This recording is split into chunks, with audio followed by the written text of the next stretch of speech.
Selamat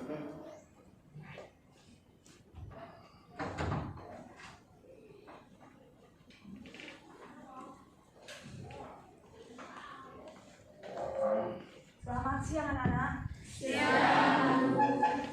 Semua sehat hari ini? Sehat ya, harus sehat, harus semangat. Karena sehat itu sangat berharga sekali bagi kita. Karena dengan kita sehat, kita akan bisa melaksanakan tugas, kita akan bisa melakukan aktivitas kita hari ini dengan baik.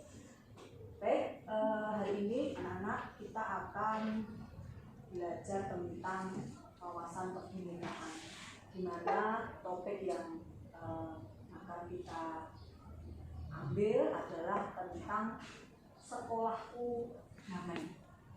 Jadi ada satu kata di sini yang sangat jika kita rasakan itu sangat menyenangkan sekali, yaitu kata damai. Nah, sebelum kita lanjutkan pada pembelajaran kita, ada satu kata damai. Menurut anak-anak, damai. Kita seringkali mengucapkan ya damai. Hidup itu akan terasa damai jika bla bla bla. Kita akan menciptakan perdamaian bla bla bla. Nah, sekarang terkait dengan topik kita sekolah itu damai. Menurut anak-anak, damai itu sendiri mengandung arti yang bagaimana? Siapa yang mau menjawab damai? Saya, Bu. Ya, coba. Sekolah damai adalah proses pembelajaran yang kondusif yang menciptakan suasana yang kenyamanan dan memiliki keamanan. Sekolah yang nyaman ya, nyaman, kondusif, aman. Itu nyaman, aman, kondusif. Jadi sekolah damai itu diartikan oleh teman kalian adalah ketika sekolah itu terasa aman ya, nyaman dan kondusif. Baik, ada yang punya jawaban berbeda mungkin? Damai atau sepakat dengan pendapat teman-teman? Ya. Jadi damai itu nyaman, aman dan kondusif. Nah, tentu kita akan berupaya ya bagaimana untuk menciptakan sekolah itu damai. Ini kita akan lanjut. Jadi pada pembelajaran kita hari ini kita akan menganalisis apa saja yang menjadi ancaman dan kerentanan yang terjadi di sekolah. Kita juga akan belajar supaya kita mampu menganalisis apa saja kapasitas yang dimiliki sekolah. Bagaimana lingkungan sekolah yang Anda dambakan? Nah, tadi sudah dijelaskan damai. Sekolah yang damai itu yang seperti apa? Yang kondusif, yang nyaman, kemudian yang damai, yang aman, nyaman, dan kondusif. Nah, untuk terkait dengan itu, menurut kalian sekolah kita ini sekarang ini sudah seperti ekspektasi yang disampaikan teman tadi belum? Sudahkah kalian merasa benar-benar bahwa ketika kita di sekolah ini merasa nyaman, betah, gak pengen mulai, gak pengen bolos? Sudah merasa seperti itu? Sudah benar-benar damai seperti ekspektasi tadi? Belum ya? Nah, untuk bisa menciptakan supaya sekolah itu benar-benar nyaman seperti tadi, nyaman, aman, dan kondusif, tentu ada hal-hal yang harus dilakukan, pasti ya, untuk meraih sesuatu, untuk meraih damai. Nah, itu kira-kira langkah-langkah apa yang bisa kita lakukan? Coba, siapa yang ingin mewakili bicara? Saya, Bu. Ya. Menurut saya mungkin langkah pertama bisa dengan memberikan pendidikan kepada siswa tentang sekolah yang damai. Kemudian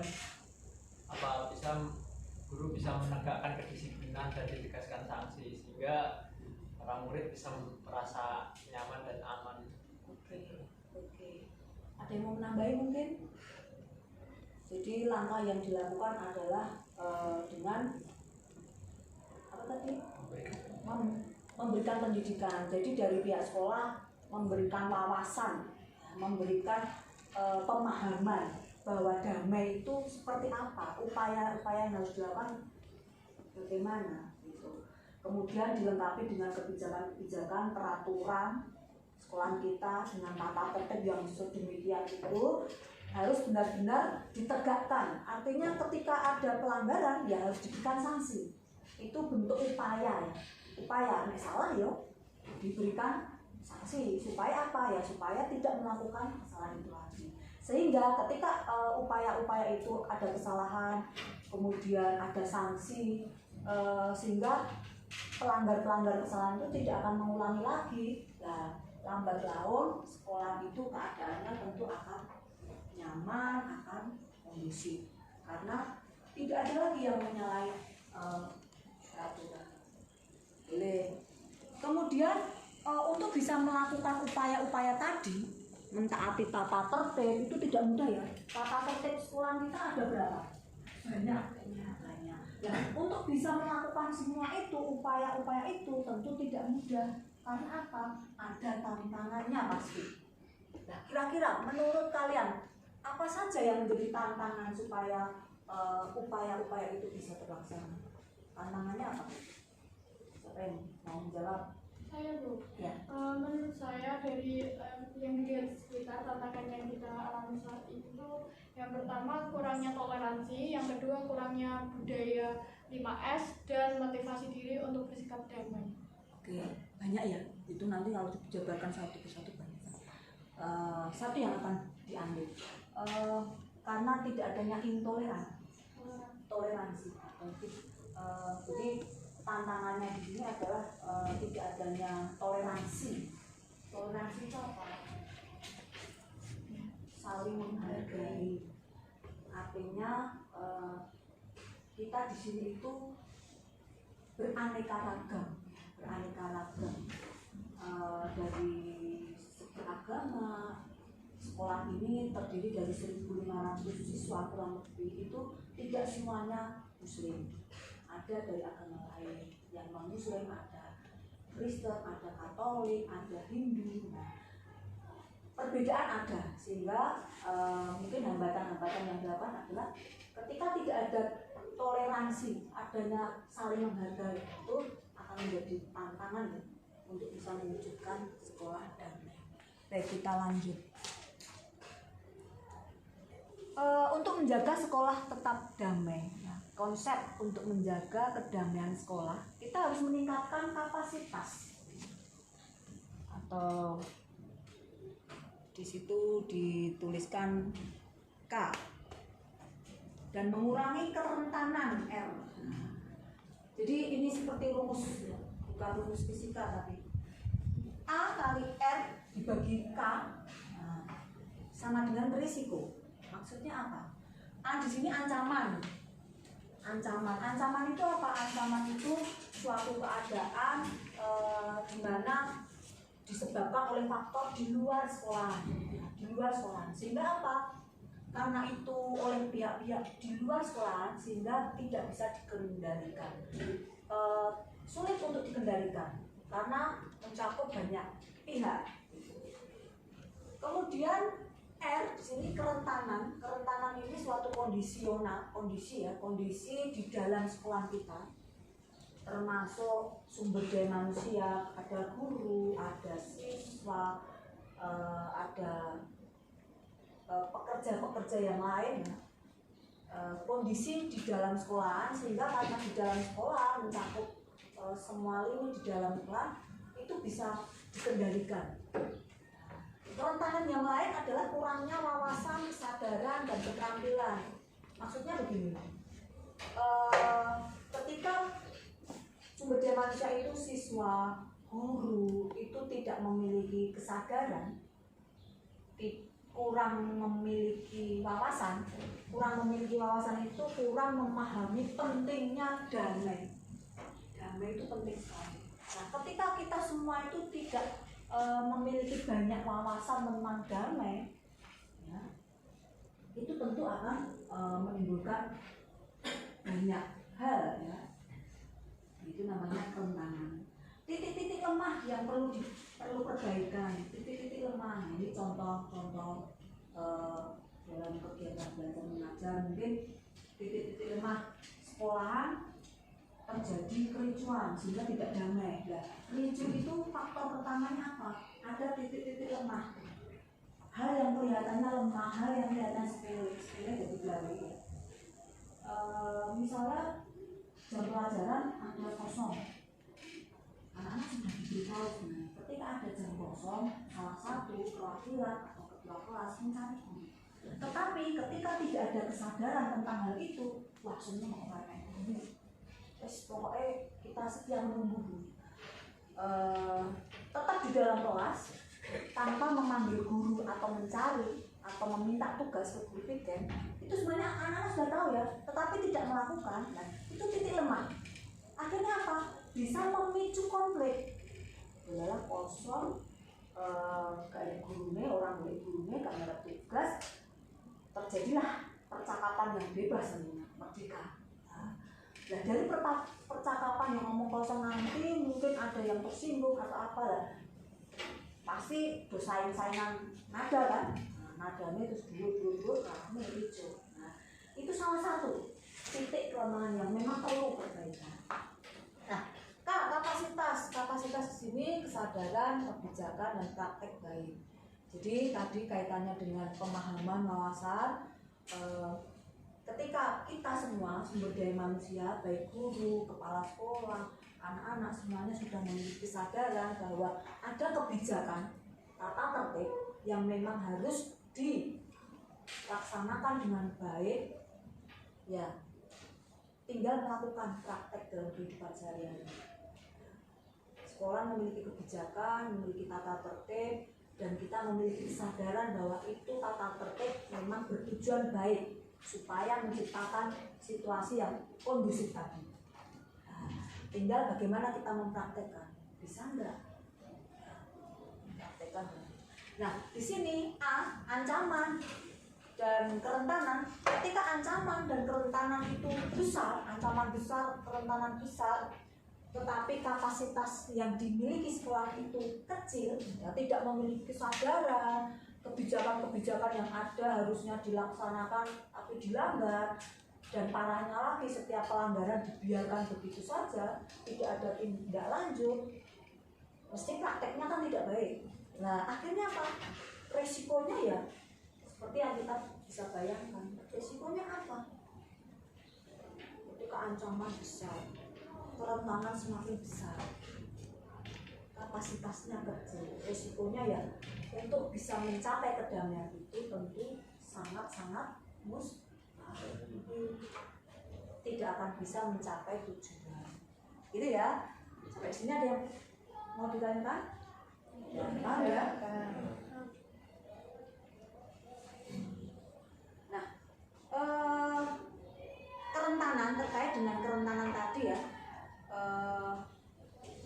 salah satu penyebab terjadinya konflik atau kondisi yang tidak menjadi aman, tidak menjadi nyaman, itu diantaranya terjadinya bullying. Apa itu bullying? Pembulian. Jadi sebuah tindakan-tindakan yang bisa memicu konflik. Nah, bullying ini bermacam-macam sekali. Jadi ada bullying secara sosial. Jadi contohnya menyebarkan nomor yang belum pasti ya, mengajak, memprovokasi. Nah, itu merupakan tindakan bullying sosial. Jadi ini harus diwaspadai ya. Jangan sampai kita mudah percaya dengan khususnya nomor-nomor yang kita tidak kenal. Apalagi wis gak ngerti sopo-sopo, akhirnya kita terhasut dan akhirnya menghasut orang lain. Nah, akhirnya terjadi fitnah. Kabar kayak ini bisa. Kita tidak tahu itu sumber dari mana, itu nomor sopo. Tapi kita sudah dengan PD menyebarkan berita itu. Nah, itu bullying ya, sosial. Kemudian bullying secara fisik, jelas ini kaitannya dengan fisik. Nah, siapa sih tahu bullying? Siapa yang pernah dibully? Bullying secara fisik ya contohnya. Ngecek. Contoh. Rayu kok elek Secara fisik ya, kayaknya dengan fisik ya. Boleh. Jadi itu langsung mengenal fisik. Fisik kita. Fisik itu kan ada penampilan wajah, ada body shaming. Itu sangat mengganggu sekali. Ketika orang yang kita istilahnya diomong kayak gini, misalnya baik-baik saja, tidak merasa terganggu, tidak masalah.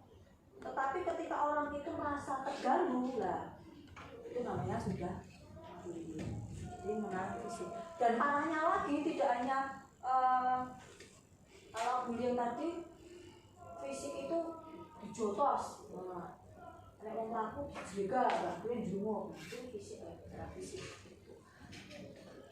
Kemudian bullying secara verbal tadi dirasakan dalam hati tadi contohnya kaitannya dengan body shaming, kemudian tidak kasat mata, semuanya dari hati ya. Hati ya sini sama itu artinya di orang nggak bisa gitu. Baik, jadi ini kerentanan perundungan, tindakan-tindakan yang kemungkinan bisa terjadi di mana saja, tidak terkecuali di sekolah kita.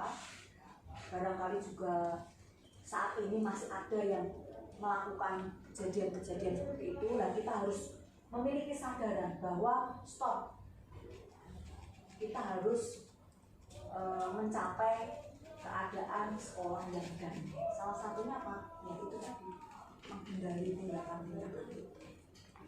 Baik, ini ada sebuah video tayangan ya, silakan untuk dilihat, dirasakan ya, tentang bentuk bullying.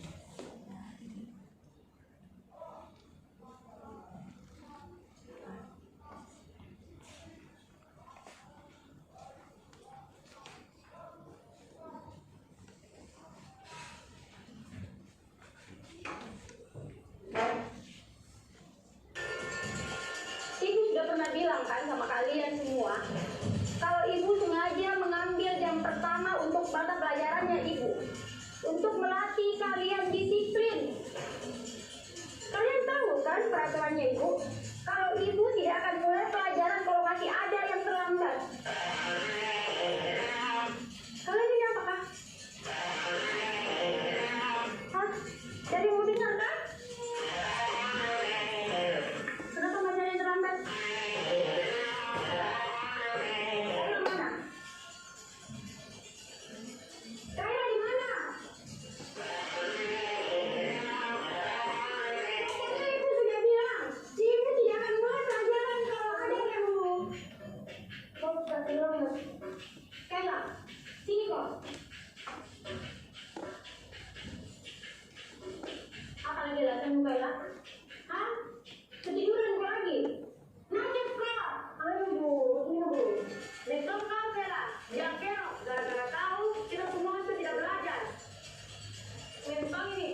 masuk.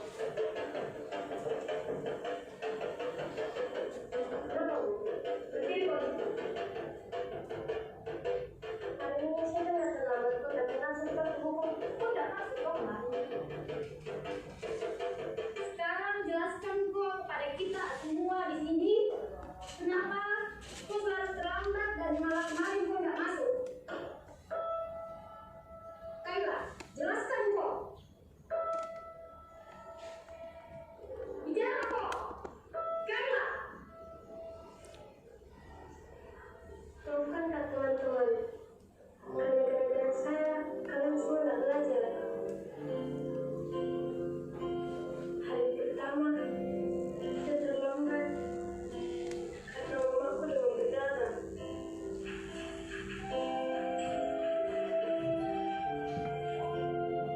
Harus diantar ke rumah sakit sebelum saya sekolah.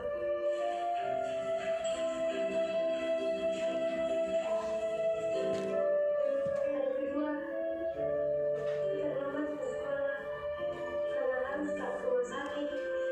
Waktu makan oleh mamaku baru saya ke sekolah. Hari ketiga kebalik, saya tak masuk sekolah.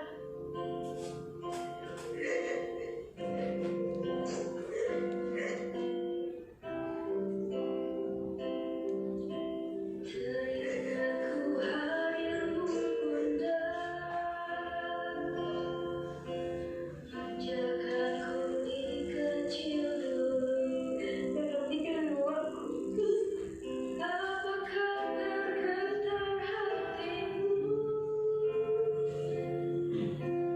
Di sini anakmu terjatuh, tak ada tempatku mengadu.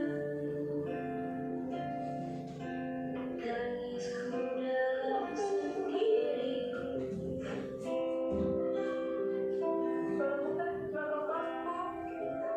Jangan dari sini. Apakah tak masuk sekolah hari ini? Saya kira kalian semua matematika. Lepaskan, Mas. Lepas. Saya kira Bu kita menunggu, Kak. Tunggu, Mas.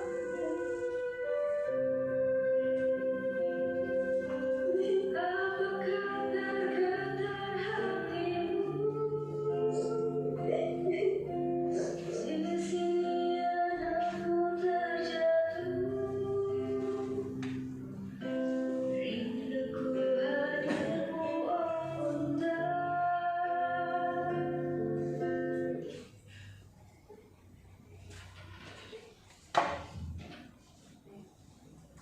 Ada satu kisah ya yang memang hanya singkat.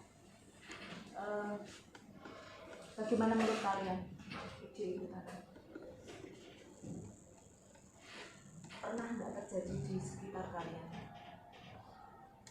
Ketika kita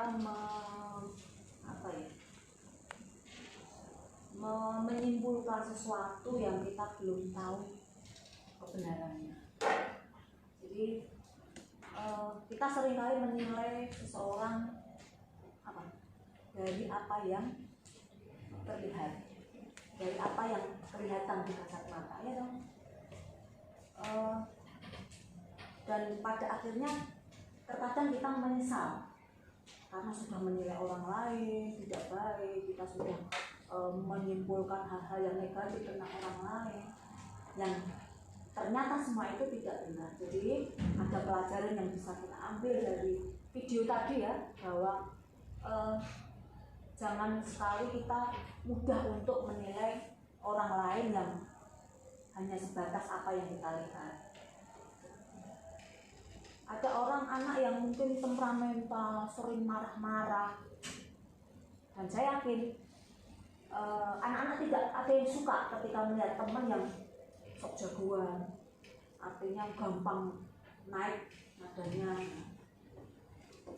Dan bisa jadi teman kita itu mengalami sesuatu hal yang akhirnya membuat karakter dia seperti itu. Nah, jadi kita jangan mudah untuk menyimpulkan terlebih dahulu. Nah, itu salah satu pelajaran berharga ya buat kita hari ini, bahwa jangan sampai kita akhirnya menyesal, karena penyesalan itu terkadang tidak bisa ditebus hanya dengan kata maaf gitu, ya. Jadi semua yang sudah saya ucap, semua yang sudah kita lakukan pada orang lain ketika itu sudah menyakiti, ya terkadang ya itu tadi, maaf tidak bisa menutup. Maaf seberapa besar anak-anak minta maaf, tidak ada yang bisa mengembalikan orang tua dia, mengembalikan suasana hati.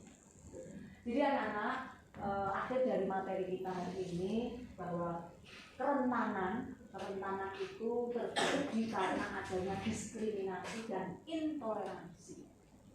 Nah, apa diskriminasi itu? Diskriminasi adalah pembatasan, pelecehan, atau pengucilan secara langsung ataupun tidak berdasarkan perbedaan agama, suku, ras, etnik, kelompok, golongan, status sosial, status ekonomi, dan aspek kehidupan lainnya. Diskriminasi. Pemaksaan jelas memaksa pihak lain untuk berperilaku secara spontan, baik melalui tindakan ataupun tidak bertindak dengan menggunakan ancaman, imbalan, atau intimidasi atau bentuk lain. Jadi kita tadi di depan sudah kita katakan bahwa sekolah kita ini beraneka ragam, agamanya juga beraneka macam agama, kemudian suku ada di sini yang dari Batak ya, adik-adik kelas kalian, kakak kelas kalian atau seangkatan kalian yang mungkin belum kalian ketahui, ada yang dari suku Batak ya. Kita harus belajar untuk memahami ya budaya-budaya teman kita itu, meskipun kita secara mayoritas di sini. Jangan sampai ketika ada kaum minoritas terus akhirnya jadi bahan kita untuk membuli, karena beda apa ya, suku itu kan tentu beda pemahaman. Nah, kita harus menghargai itu. Satu dari 4 anak dibully karena agamanya. Jadi di sini ada banyak kasus yang terjadi ya, mengajarkan kebencian. Itu biasanya anak-anak ya, kalau seusia kalian tentu sudah bisa memahami ya, oh itu sesuatu yang tidak baik, oh itu kita bisa mengabaikan. Tapi anak-anak itu usia SD itu kadang gampang sekali ya tersentuh hatinya ketika mereka merasa dibully karena beda agama. Wah, itu agamanya ogah, kekancang. Nah, rasa tidak mereka agamanya beda. Itu untuk anak-anak kecil sangat mudah masuk ke memori mereka, dan itu akan dibawa sampai apapun. 13,5% siswa mempertimbangkan agama dalam memilih teman. Ini juga sering terjadi. Ya. Jadi ada yang mungkin misalkan yang non muslim ya, membagi coklat kepada teman-teman yang muslim. Oh, coba tompo, udah haram, semua yang Kristen haram gitu. Itu juga bentuk bulian loh ya, jangan dikira itu hal sepele. Pernah terjadi seperti itu di kelas ini?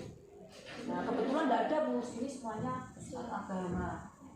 Jadi jangan sampai, mungkin beda kelas ada yang mungkin beragama lain.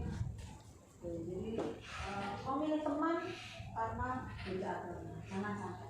Semua agama mengajarkan kebaikan. Saya yakin agama apapun itu tidak ada yang mengajarkan untuk menyakiti orang lain, untuk menjelek-jelekan orang lain. Semua pasti mengajak kepada kebaikan.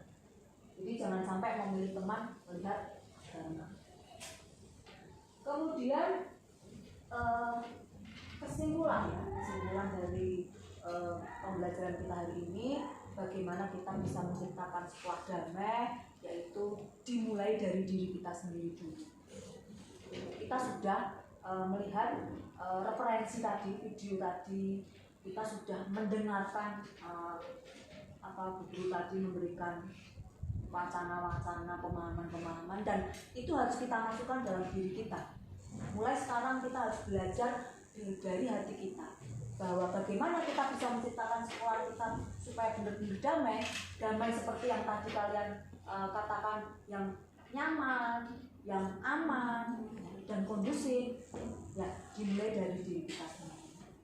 Kita harus belajar memahami perbedaan. Kita memang menjadi makhluk sosial ya, yang tidak bisa hidup sendiri tanpa orang lain, dan kita juga berada di tengah-tengah keragaman budaya. Indonesia yang kita cintai ini adalah negara yang beraneka ragam suku, budaya, agama, ras. Kita harus benar-benar bisa memahami itu. Kita harus menerima kenyataan itu bahwa kita berada di tengah-tengah keanekaragaman. Ya, dalam diri hati kita harus kita tanamkan, kita harus menghormati satu dengan yang lain, harus menerima perbedaan-perbedaan. Ya, seperti halnya pelangi yang warna-warni, yang merah, biru, hijau, kuning, ketika bersatu menjadi sebuah pelangi akan terasa indah. Gitu. Jadi kesimpulannya adalah kita mulai dari diri kita sendiri. Kita berupaya dengan menjalankan setiap kebijakan-kebijakan yang ada di sekolah ini, dan setelah itu pasti ya, pelan tapi pasti ketika kita sudah memahami, kita menjalankan kebijakan-kebijakan di sekolah dengan baik, tingkah laku kita pun akan mengalir, terlihat untuk terciptanya sekolahan situasi yang damai. Demikian ya. Ada yang mungkin ditanyakan? Ada yang mau menambahi mungkin? Kalau tidak ada, kita akhiri pertemuan kita hari ini. Kita akan bertemu pada pertemuan kita minggu depan. Selamat siang anak-anak.